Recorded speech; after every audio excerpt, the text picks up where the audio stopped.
दोस्तों आज हम फंडामेंटल ड्यूटीज मौलिक कर्तव्य या मूल कर्तव्य के बारे में जानेंगे कि मूल कर्तव्य क्या है, मूल कर्तव्य कहाँ हैं और मूल कर्तव्य क्यों है और मूल कर्तव्य किसके लिए हैं। इन संपूर्ण प्रश्नों का उत्तर हम इस वीडियो के माध्यम से जानने की कोशिश करेंगे कि इनका वास्तविक महत्व क्या है और एक अपने मूल एग्जिस्टेंस में किस तरीके से प्रभावी होते हैं और देश के लक्ष्यों की प्राप्ति में किस तरीके से सहयोग करते हैं। तो दोस्तों आइए जानते हैं। दोस्तों जैसा कि हम सभी जानते हैं, मौलिक कर्तव्य भारतीय संविधान के अनुच्छेद 51 क में वर्णित हैं और जो संविधान के मूलतः संविधान के भाग नहीं थे, लेकिन इनको बाद में अंगीकृत किया गया था, बाद में इनको स्वीकार किया गया। जो 42वें संविधान संशोधन 1976 के माध्यम से 10 मूल कर्तव्यों को अंगीकृत किया गया और ये नागरिकों और सरकारों के मध्य एक समन्वय स्थापित करने की कोशिश करते हैं ताकि नागरिक के अधिकार बोध, दायित्व बोध और कर्तव्य बोध प्लस सरकार के लक्ष्यों की प्राप्ति, अर्थात जो सरकार चुनी गई सरकार है वो किस तरीके से लोकतांत्रिक लक्ष्यों की प्राप्ति नागरिकों को साथ लेते हुए करेगी, इस बारे में या इस उद्देश्य को प्राप्त करने के लिए सहायक होते हैं। तो दोस्तों हम उनको विस्तार से जानने की कोशिश करते हैं। दोस्तों मूल कर्तव्य जो हैं संविधान द्वारा निर्मित नागरिकों सरकारों के लिए ध्येय के समान है ताकि नागरिक निष्ठावान, कर्तव्यवान और देशभक्त हो और साथ ही राष्ट्र को समर्पित एक चरित्र का निर्माण कर सके। क्योंकि जब तक अगर वो नागरिकों में निहित मूल कर्तव्यों को हम उनसे अवगत नहीं कराएंगे तब तक हम राज्य सरकार और नागरिकों के मध्य एक संतुलनकारी समन्वय स्थापित नहीं कर सकते। इसी नज़रिए को देखते हुए मूल कर्तव्यों को भारतीय संविधान में समाहित किया गया था और इनको इस तरीके से जोड़ा गया था। दोस्तों वर्ष 1976 में कांग्रेस सरकार ने स्वर्ण सिंह समिति का गठन किया और जिसने मूल कर्तव्यों को भारतीय संविधान में एड ऑन करने के लिए संस्तुति दी। इसके बाद हमने देखा कि 42वें संविधान संशोधन के माध्यम से वर्ष 1976 में 10 मूल कर्तव्यों को जोड़ा गया। संविधान के भाग 4 में 10 मूल कर्तव्यों को जोड़ा गया और इस तरीके से हमने देखा कि मूल कर्तव्यों को संविधान के मूल स्वरूप में न जोड़ते हुए उसको बाद में जोड़ा गया। दोस्तों अगर हम मूल कर्तव्यों के महत्व की बात करते हैं तो कहीं ना कहीं ये विधि की संवैधानिकता के पूरक में सहायक होते हैं। क्योंकि जब जो विधि राज्य विधानमंडल के द्वारा बनाई जाती है उस विधि को किस तरीके से लागू किया जाए, एक तो उसको कानूनी बल के द्वारा या विधि के बल द्वारा लागू किया जा सकता है, दूसरा लोगों के आंतरिक सहयोग को लेते हुए लागू किया जा सकता है। लोगों का यही नैतिक दायित्व बोध, कर्तव्य बोध और लोगों नागरिकों को कानून के प्रति निष्ठावान बनाने में मूल कर्तव्यों की अहम भूमिका होती है। क्योंकि जब व्यक्ति स्वयं के स्तर से निष्ठावान, चरित्रवान और नैतिक दायित्व से प्रेरित रहेगा तो कहीं ना कहीं जो राज्य मशीनरी है उसका दुरुपयोग नहीं होगा और साथ ही साथ जो विधि है उसको एक संतुलनकारी नजरिए के साथ उसको लागू किया जा सकेगा और जो राज्य विधानमंडल का उद्देश्य होगा उसको भी हम प्राप्त कर सकते हैं। संवैधानिक मूल्यों के भटकाव में ये राज्य का मार्गदर्शन करते हैं। अतः जब संवैधानिक मूल्य जो हमारे हैं अगर उससे राज्य विधानमंडल विधि बनाते हुए भटक रहा है तो मूल कर्तव्यों को आधार रखते हुए, मूल कर्तव्यों के उन आदर्शों को आधार रखते हुए कानून बना सकता है या विधि बना सकता है। और विधि निर्माण में ये सरकारों के ध्येय होते हैं। क्योंकि दोस्तों जो मूल कर्तव्य होते हैं वो राज्य में निहित नागरिकों के सर्वोत्तम कल्याण को प्रदर्शित करते हैं। इसी सर्वोत्तम कल्याण को आधार रखते हुए जब हम जब हम विधि का निर्माण करते हैं तो ये देखा जाता है कि किस तरीके से नागरिकों के सहयोग लेते हुए राज्य में विधि का निर्माण किया जाए ताकि अधिकतम लोगों का अधिकतम कल्याण सुनिश्चित किया जा सके। दोस्तों अब हम उन मूल कर्तव्यों को जानने की कोशिश करेंगे जो वास्तव में 11 मूल कर्तव्य हैं और उन मूल कर्तव्यों को किस तरीके से भारतीय संविधान में समाहित किया गया और यहाँ तक कि 10 मूल कर्तव्य अपने मूल स्वरूप में थे, एक मूल कर्तव्य को बाद में जोड़ा गया था। तो कुल मिला के 11 मूल कर्तव्य या मौलिक कर्तव्य हैं जिनको हम जानने के बाद ये समझने की कोशिश करेंगे कि इन मूल कर्तव्यों का विस्तारित प्रभाव कहाँ कहाँ तक है, अर्थात इनकी रिफ्लेक्शन एबिलिटी कहाँ कहाँ तक होती है। तो पहला जो मूल कर्तव्य है संविधान का पालन करना, उसके आदर्शों, संस्थाओं, राष्ट्रध्वज और राष्ट्रगान का आदर करें। अर्थात संविधान का पालन करें, उसके आदर्शों, संस्थाओं, राष्ट्रध्वज और राष्ट्रगान का आदर करें। तो ये क्या दर्शाता है दोस्तों? ये दर्शाता है कि हमारे भारतीय हमारे भारत की वो आदर्श, अर्थात सर्वप्रथम संवैधानिक अगर आदर्श बोले तो संविधान, साथ साथ संविधान के साथ साथ उसकी संस्थाएं, राष्ट्रध्वज और राष्ट्रगान, ये हमारे नागरिकों के सर्वोच्च आदर्श हैं। अगर हम इसके प्रति निष्ठावान होते हैं, कर्तव्यवान होते हैं, तो कहीं ना कहीं हम भारत की विधि के प्रति और भारत के इस हम कह सकते हैं कि एग्जिस्टेंस के प्रति भी निष्ठावान रहेंगे। और हमारे इससे क्या होगा, इससे हमारे जो नागरिक हैं वो कहीं ना कहीं दायित्वबोध कर्तव्यबोध से प्रेरित होने के साथ साथ वो एक पूरक की भूमिका में आ जाएंगे, राज्य और व्यक्ति के मध्य एक सहायक की भूमिका निभाएंगे। और इस तरीके से हमारी जो राज्य की जो संस्थाएं, जो कानूनी संस्थाएं हैं, जो विधिक संस्थाएं हैं, और राज्य के जो ध्येय हैं, राज्य के नागरिकों के हितों के लिए उनकी पूर्ति में आसानी होगी। और यही मौलिक कर्तव्यों का मुख्य ध्येय भी होता है। दोस्तों दूसरा है स्वतंत्रता के लिए राष्ट्रीय आंदोलन को प्रेरित करने वाले उच्च आदर्शों को हृदय में संजोए रखना और उसका पालन करना। इसका तात्पर्य यह है कि स्वतंत्रता आंदोलन के समय जो उन कह सकते हैं कि उन क्रांतिकारियों के या उन आंदोलनरत राष्ट्रभक्तों, आंदोलनरत व्यक्तियों के हृदय में जो उच्च आदर्श थे, जिससे प्रेरित होकर उन्होंने आंदोलन किया, जिससे प्रेरित होकर उन्होंने सर्वस्व निछावर करने की भावना अपने अंदर समाई हुई थी, उन आदर्शों को नागरिक अपने हृदय में संजोए रखे। यहाँ पे बहुत ही माइन्यूट डिफरेंस है, क्योंकि स्वतंत्रता आंदोलन से पूर्व जो थे वो नागरिक नहीं थे, अर्थात वो नागरिक होने की प्रक्रिया में शामिल थे, क्योंकि तब वो राष्ट्र, हमारा जो भारत था वो एक राष्ट्र के स्वरूप में नहीं था, बल्कि वो एक संप्रभु राष्ट्र नहीं था। इसलिए व्यक्तियों को एक राष्ट्र की आवश्यकता थी। तो इस आवश्यकता को देखते हुए उन्होंने उन आदर्शों को अपने हृदय में संजोए रखा, जिसके माध्यम से वो राष्ट्र के स्वरूप को भी निर्मित कर सके और साथ साथ ही इन आदर्शों के माध्यम से एक नए निर्माण को जन्म दे सके।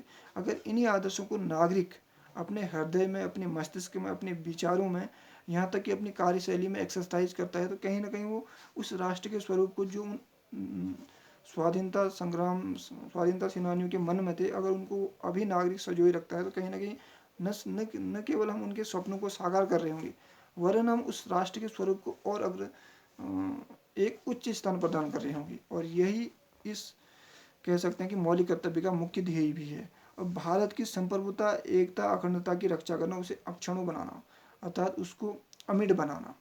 तो यहाँ पे बताया गया कि भारत की संप्रभुता, एकता और अखंडता की रक्षा करना।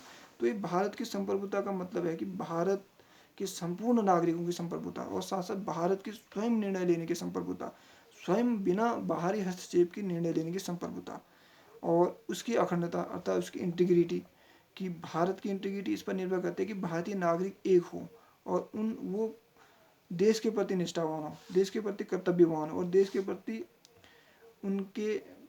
उनका कर्मबोध प्रेरित हो। और ये सारी चीज़ें अगर हमारे नागरिकों में होंगी तो भारत अक्षुण्य होगा, क्योंकि भारत एक भूमि का टुकड़ा नहीं है दोस्तों।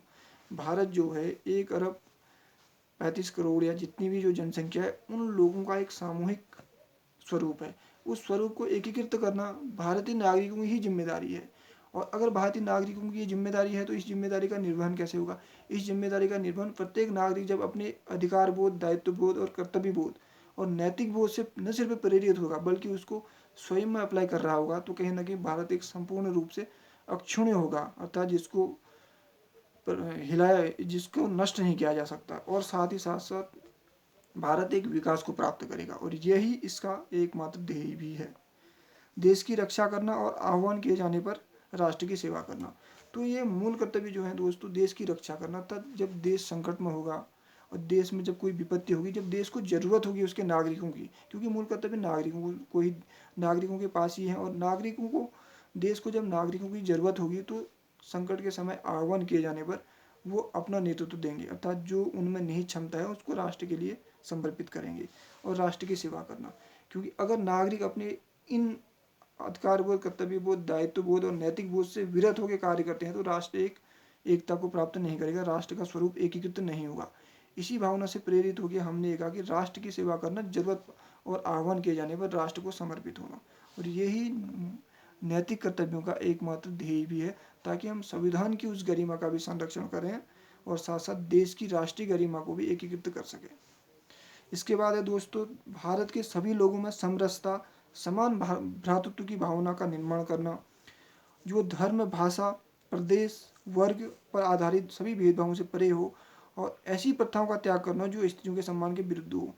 दोस्तों ये कुछ उच्च नैतिक आदर्श हैं जो मनुष्य के मस्तिष्क में, उसकी कार्यशैली में और उसकी सोच में और उसकी विचारण शैली में समाहित होते हैं, जिसके माध्यम से वो इन चीज़ों को चिंतन मनन और इसको अप्लाई करता है। इसके माध्यम से क्या होता है, जो उसका एक्शन बोध होता, उसका एक्शन एबिलिटी होती है वो शार्प होके आती है और वो कहीं ना कहीं एक हितार्थ होके निकलती है। और यही यहाँ पे देखने को मिल रहा है कि सभी नागरिकों में समरसता, अर्थात सभी नागरिकों में एक समान भाव, आपस में भाईचारा, एक दूसरे के प्रति द्वेष रहित, एक दूसरे के प्रति सम्मान, एक दूसरे का प्रेम, भ्रातृत्व की भावना।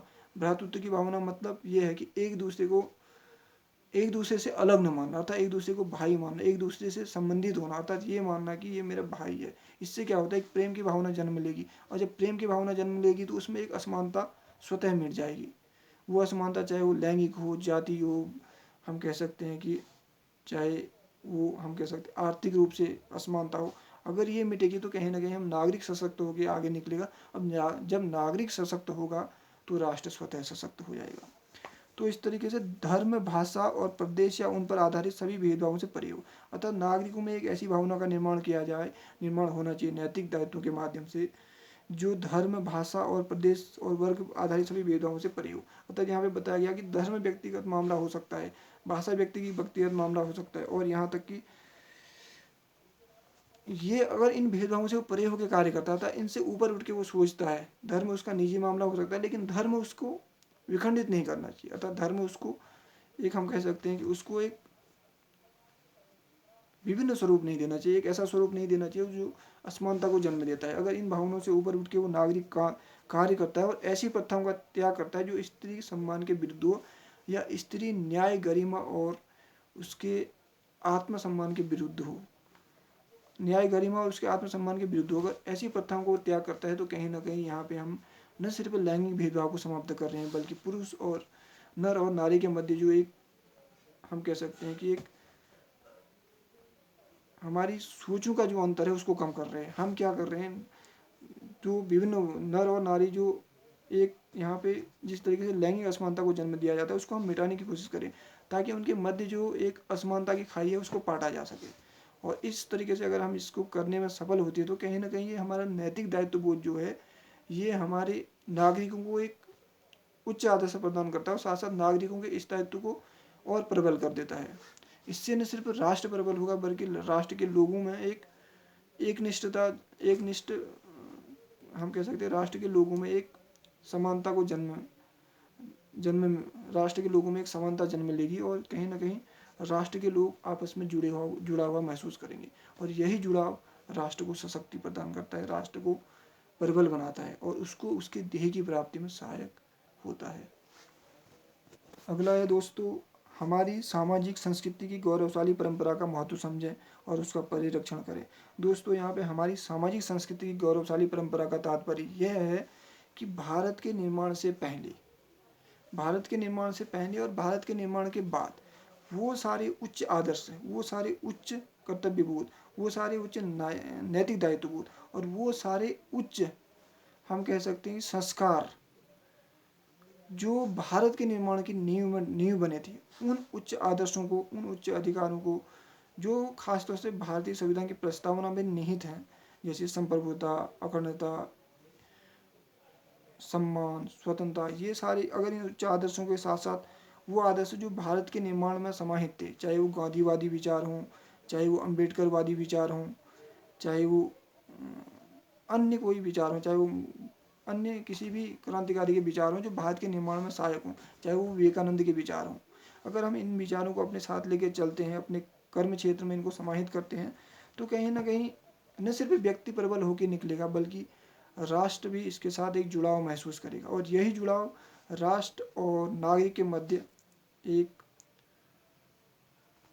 बेहतरीन निर्माण को जन्म देता है, एक ऐसा निर्माण जिसमें राष्ट्र और नागरिक दोनों साथ साथ विकास करते हैं और दोनों साथ साथ अपने अपने, हम कह सकते हैं कि अपने एक विकास स्वरूप को प्राप्त करते हैं, विकास के स्वरूप को प्राप्त करते हैं जो नागरिक का ध्येय है प्लस जो राष्ट्र का ध्येय है, दोनों ध्येय की प्राप्ति होती है। दोस्तों इसके बाद है प्राकृतिक पर्यावरण के अंतर्गत वन, झील, नदी और वन्य जीव की रक्षा करें, उसका संवर्धन करें तथा प्राणी मात्र के प्रति दया भाव रखें। ये हमें बताया गया कि किस तरीके से हम पर्यावरण के प्रति और पर्यावरण के प्रति हमारा एक नैतिक दायित्व बोध है, एक सजग दृष्टिकोण होना चाहिए और एक एक्टिवनेस होनी चाहिए और एक पॉजिटिव एक्टिवनेस होनी चाहिए। अगर हम इस सारी चीज़ों को करते हैं और इनका संवर्धन करते हैं तो कहीं ना कहीं हम प्राणियों के प्रति भी दया भाव रखते हैं। तो ये कहीं ना कहीं हमारे एक प्राकृतिक पर्यावरण को संरक्षित करने की भावना है, क्योंकि प्राकृतिक पर्यावरण में ही मानव का मूल निवास स्थान है। तो इस तरीके से मानव के मूल निवास को ही हम प्रबल कर रहे हैं इसके माध्यम से। जब मानव के मूल निवास को प्रबल कर रहे हैं तो कहीं ना कहीं मानव ही प्रबल होकर निकल रहा है। तो ये सारी चीज़ें एक दूसरे से कोरिलेशन में जुड़ी हुई हैं, लेकिन एक दूसरे के विकास में सहायक भी हैं। दोस्तों, इसके बाद है वैज्ञानिक दृष्टिकोण, मानववाद, ज्ञानार्जन और सुधार की भावना का विकास करना। अतः वैज्ञानिक दृष्टिकोण, किस तरीके से हम विज्ञान का प्रयोग करते हुए विकास को प्राप्त करें, किस तरीके से मानव के उत्थान के लिए हम विज्ञान की टेक्नोलॉजी को प्रयोग करें, साइंस की टेक्नोलॉजी को प्रयोग करें और हम कह सकते हैं कि एक साइंटिफिक अप्रोच को डेवलप करें और किस तरीके से हम ज्ञान के अर्जन को बढ़ावा दें और सुधार की भावना का विकास करें। ये इसमें समाहित है 8वें हम कह सकते हैं कि नैतिक कर्तव्य, मौलिक कर्तव्य में। उसके बाद 9th मौलिक कर्तव्य जो है, सार्वजनिक संपत्ति सुरक्षित रखें और हिंसा से दूर करें। क्योंकि नागरिकों से ये कहा गया कि अगर सार्वजनिक संपत्ति आप सुरक्षित रखते हैं तो ये देश की संपत्ति सुरक्षित होगी। जब देश की संपत्ति सुरक्षित होगी तो नागरिक स्वतः सुरक्षित होगा। और हिंसा से दूर रहें, हिंसात्मक प्रवृत्ति यहाँ पे नकारी गई है, क्योंकि हिंसा ही नागरिक के कह सकते हैं कि जीवन को प्रभावित करती है। अब व्यक्तिगत और सामूहिक गतिविधियों के सभी क्षेत्रों में उत्कर्ष की ओर बढ़ने का प्रयास करें, सतत प्रयास करें, जिसमें राष्ट्र निरंतर बढ़ते हुए प्रगति और उपलब्धि की नई ऊंचाइयों को छू ले। इसके बाद 11वां है दोस्तों, 6 वर्ष की आयु से 14 वर्ष की आयु के बच्चों के माता पिता और प्रतिपालक के संरक्षण और मामला हो उन्हें शिक्षा के अवसर प्रदान करें। इस कर्तव्य को संविधान के 86वें संशोधन अधिनियम 2002 में धारा 4 के तहत जोड़ा गया। तो इस तरीके से हमने मौलिक कर्तव्यों को देखने की कोशिश की। अब हम समझने की कोशिश करते हैं कि मौलिक कर्तव्यों का वास्तविक महत्व क्या है। तो मूल कर्तव्यों की रिफ्लेक्शन पावर अगर हम देखते हैं तो दोस्तों इनके प्रभाव क्षेत्र बहुत ज़्यादा विस्तारित हैं, क्योंकि मूल कर्तव्य सिर्फ शब्द मात्र नहीं है, बल्कि शब्दों में निहित वो भावना, वो प्रभाव क्षेत्र, वो कर्तव्य क्षेत्र, वो हम कह सकते हैं कि अधिकार क्षेत्र है, जो नागरिक स्वयं में अप्लाई करते हुए एक बेहतरीन नागरिक का निर्माण करें, एक आदर्श नागरिक का निर्माण करें, ताकि हम उस आदर्श नागरिक को भारत के निर्माण में डाल सकें। और जब आदर्श नागरिक भारत के निर्माण में सहयोगी होगा तो स्वतः भारत सशक्त होगा। ये मूल कर्तव्यों का एक प्रमुख उद्देश्य है, क्योंकि मूल कर्तव्य जो हैं प्रत्येक नागरिक एवं व्यक्ति जो भारत में जन्म लेता है, मूल कर्तव्य उसकी आवश्यकता बन जाती है। क्योंकि जब एक नागरिक भारत में जन्म ले रहा है तो उसके जन्म के साथ साथ मूल कर्तव्य उससे जुड़ जाते हैं। अगर हम उस नागरिक में से मूल कर्तव्य हटा देते हैं तो नागरिक निष्ठाहीन हो जाता है, नागरिक अन्याय प्रेरित हो जाता है और नागरिक कर्तव्य बोधहीन हो जाता है, नागरिक अधिकार बोधहीन हो जाता है और नागरिक बौद्धिक क्षमता से हीन हो जाता है। और इन सबसे युक्त नागरिक को अगर हम समाज में रखेंगे तो ये खुद सोचने वाली बात है वो किस तरीके के समाज को सहयोग देगा। तो मूल कर्तव्यों का जो संपूर्ण सार क्षेत्र है उसका उनका गुणात्मक एवं आदर्श एवं नैतिक जो प्रभाव क्षेत्र है वो आंतरिक नैतिकता को जन्म देना है, आंतरिक नैतिकता को जन्म देना है। और यह इस तरीके के प्रभाव क्षेत्र को उत्पन्न करता है जिससे हम बौद्धिक सशक्तिकरण कहते हैं। और यही हमारे निर्णयों द्वारा किए गए कार्यों का प्रतिफल को प्रदर्शित करता है। दोस्तों, जब हम नैतिक कर्तव्यों के माध्यम से एक सशक्त बौद्धिक क्षमता को उत्पन्न करेंगे तो कहीं ना कहीं वो हमारे निर्णयों में सकारात्मक रूप से सामने आएगा और यही सकारात्मकता एक आदर्श प्रस्तुत करेगी। क्योंकि यहाँ पे हम देखते हैं दोस्तों, यहाँ पे सत्ता अर्थात केंद्र राज्य सरकार और व्यक्ति के मध्य शक्तियों के संतुलन की बात की गई है। ये संतुलन नैतिक कर्तव्य ही स्थापित करते हैं। सत्ता मतलब ये है कि जो हमारी राज्य स्तर की हम कह सकते हैं कि सरकार है या कह सकते हैं राज्य विधानमंडल है, जब वो कोई राज्य विधानमंडल की पॉलिटिकल पावर प्लस व्यक्ति में निहित शक्ति, क्षमता, बौद्धिकता के मध्य अगर हम संतुलन करते हैं तो न सिर्फ राज्य विधानमंडल के उद्देश्यों की प्राप्ति करेंगे बल्कि नैतिक कर्तव्यों के उद्देश्यों को भी प्राप्त करेंगे। तो इस तरीके से मूल कर्तव्यों में अगर हम देखें तो इसमें समय समय पर इसके लक्ष्य, भारत के लक्ष्यों को सक्रिय रूप से प्राप्त करने के लिए इसको लागू किया जाता है। इनको या कह सकते हैं कि ये निहित है। लेकिन ये दोस्तों, ये मूल कर्तव्य जो हैं विधि के बल द्वारा इनको अप्लाई नहीं किया जा सकता है, क्योंकि ये मौलिक कर्तव्य हैं। मौलिक कर्तव्य ये अपेक्षा की जाती है कि व्यक्ति स्वयं इनको आत्मसात करे और आत्मसात करने के साथ साथ इनको अप्लाई करे। दोस्तों, प्रश्न आता है कि मूल कर्तव्य सिर्फ नागरिकों के लिए ही क्यों है? मूल कर्तव्य नागरिकों के लिए इसलिए है क्योंकि नागरिक देश के सक्रिय सहभागी हैं। नागरिक ही देश का एक, हम कह सकते हैं कि हिस्सा है, और देश का हिस्सा होने के नाते राष्ट्र के निर्माण एवं लक्ष्यों की प्राप्ति में उसकी सक्रिय सहभागिता होती है। वो मात्र दर्शक नहीं है बल्कि वो सहभागी, इसलिए उससे अपेक्षा की जाती है कि वो अपने में निहित उन मूल कर्तव्यों का स्वतः आत्म प्रेरित होकर, आत्मार्पित होकर उनको स्वयं में न सिर्फ संजोए रखे बल्कि ज़रूरत पड़ने पर उनको उनका प्रदर्शन भी करे।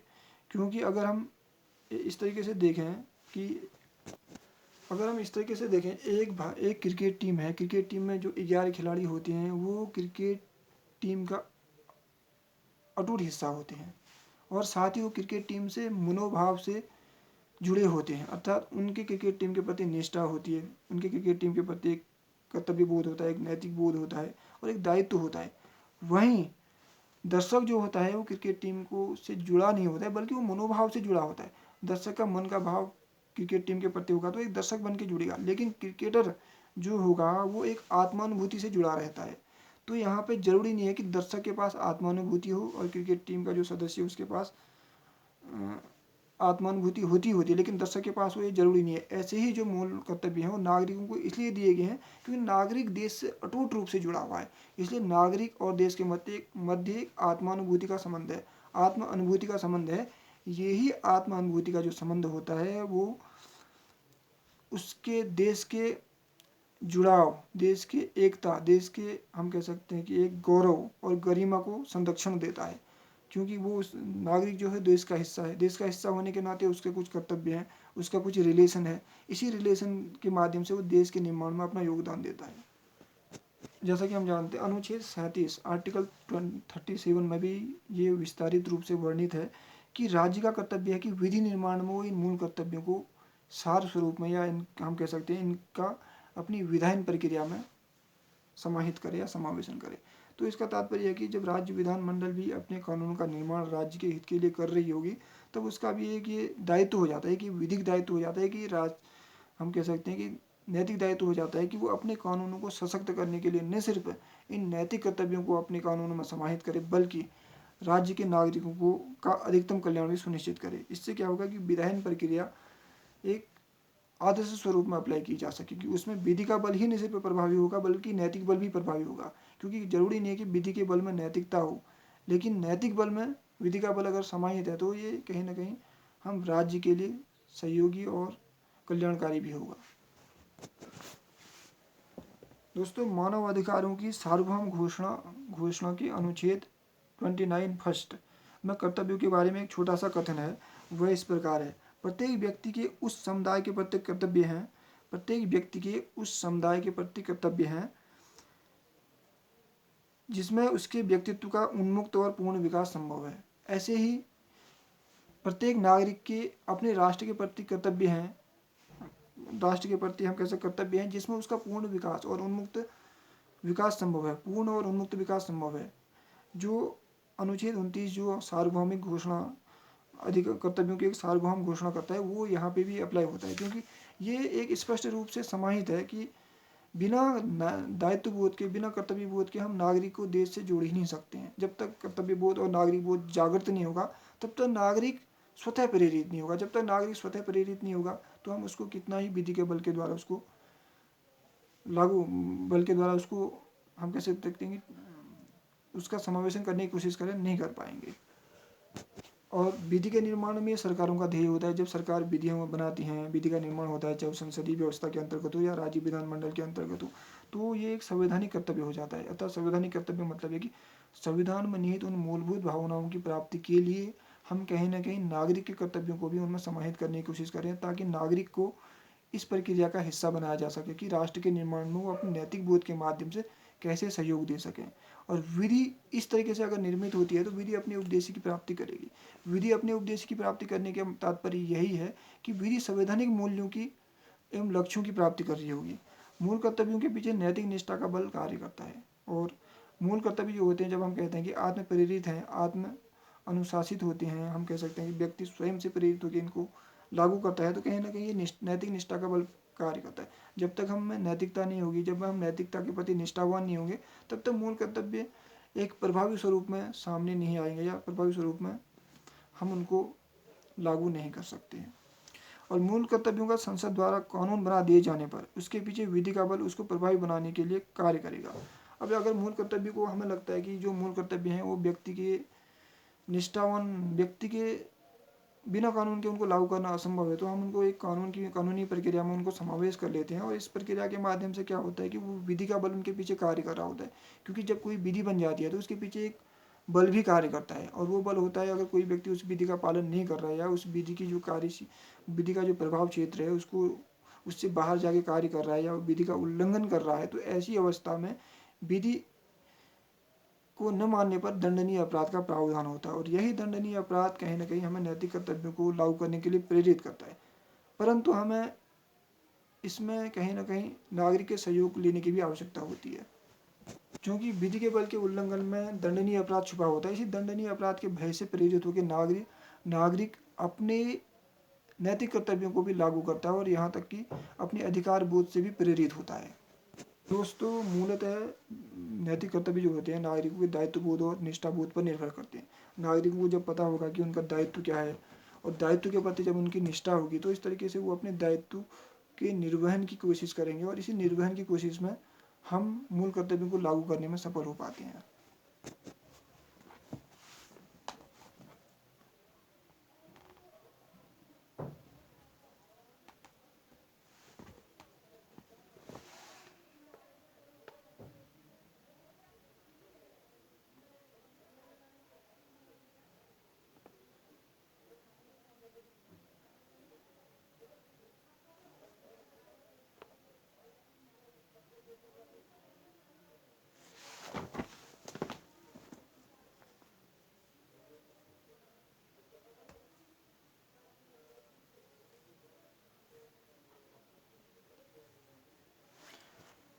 तो दोस्तों कुछ दोस्तों तो कुछ आलोचकों ने इनकी आलोचना भी की। आलोचना अपने स्थान पर महत्वपूर्ण होती है। आलोचना का महत्व ये होता है कि उसमें कुछ कमी रह गई थी, उस कमी को अगर दूर करते तो वो अपने उद्देश्य की प्राप्ति करती।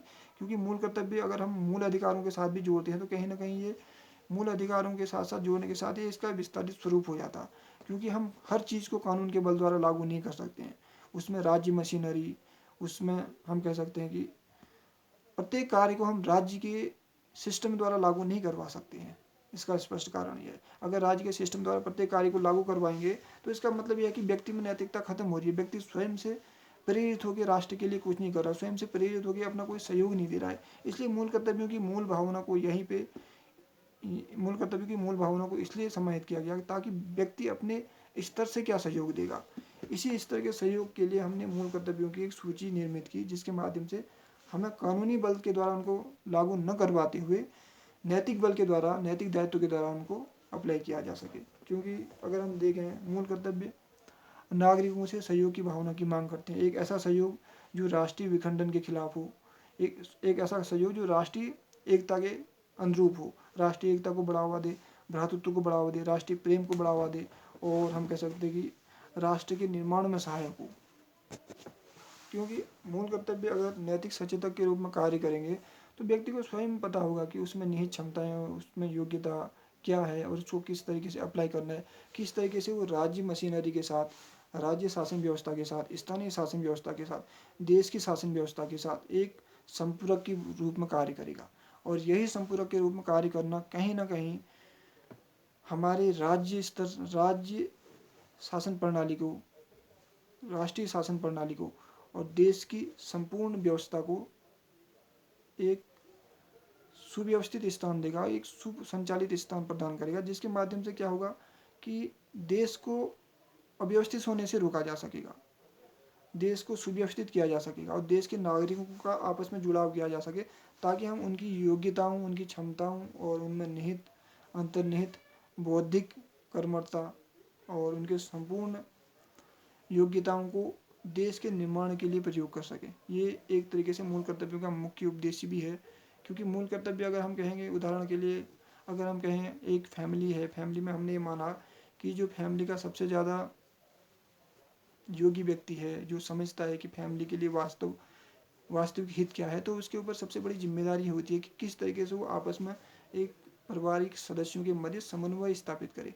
ये समन्वय भाईचारा, निष्ठा, प्रेम, समर्पण, त्याग, बलिदान और यहाँ तक कि एक दूसरे की भावनाओं का सम्मान, एक दूसरे की क्षमताओं का आकलन, एक दूसरे की क्षमताओं में समावेशन करना, एक दूसरे की हितार्थ कार्य करना और एक दूसरे को समझते हुए एक दूसरे के विकास को बल देना और एक दूसरे को निर्माण में सहायक होना। इन सारी मॉनिटरिंग को जो होता है परिवार का मुखिया देखता है। ऐसे ही नैतिक कर्तव्य जो होते हैं वो कहीं ना कहीं राज्य के नागरिकों को कर्तव्य बोध से प्रेरित होने के लिए कार्य करते हैं। अगर प्रत्येक परिवार का व्यक्ति स्वयं कर्तव्य बोध से प्रेरित होगा तो कहीं ना कहीं जो राज्य का मुखिया है, परिवार का जो मुखिया है, उसके लिए एडजस्ट करने में कोई परेशानी नहीं होगी। परिवार एक स्वतः रूप से हम कह सकते हैं कि एक उच्च अवस्था को प्राप्त करेगा, अपने ध्येय की प्राप्ति करेगा। ऐसे ही जो राज्य होता है, हमारी जो हम कह सकते हैं कि संवैधानिक मूल्य हैं, उनमें निहित ध्येय भी हम इन मौलिक कर्तव्यों के माध्यम से प्राप्त कर सकते हैं। क्योंकि तब नागरिक जो होगा सहयोग की भूमिका में होगा, विरोध की भूमिका में नहीं। जब कोई सहयोग की भूमिका में होता है, विरोध की भूमिका में नहीं होता है, तो हम जो उनसे हम हमारे जो कह सकते हैं कि जो उद्देश्य होते हैं, जो मूल्य होते हैं और जो हमारे स्थापित स्पष्ट हमारे जो वो क्या कह सकते हैं कि हमारे जो उद्देश्य होते हैं उनको प्राप्त करने में हम सहायक होते हैं। और यही हमारे मूल कर्तव्यों का दोस्तों महत्व है। आई थिंक आप लोगों को ये वीडियो पसंद आया होगा। दोस्तों please like share and support me. Thank you very much.